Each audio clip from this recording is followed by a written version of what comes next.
Assalamualaikum ni kepada semua dalam Malaysia toke-toke kedai. Harap jadah. Pasal apa tak ambil kerja orang tua-tua. Umur yang 50 macam ni terima je lah. Orang nak kerja. Tapi perut lapar apa nak makan tak boleh. Apa ingat nak pilih orang muda je. Kalau saya aku maki semua kedai dalam Malaysia. Ambil lah pekerja-pekerja umur 50. Duk pilih umur yang rambut terpacak. Pergi lepas babi tu.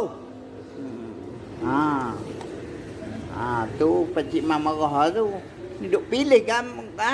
Yang muda-muda mai pada mana tak.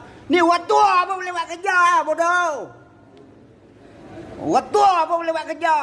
Minta sana tak dapat. Minta sini tak dapat. Nanak ni. Buta apa.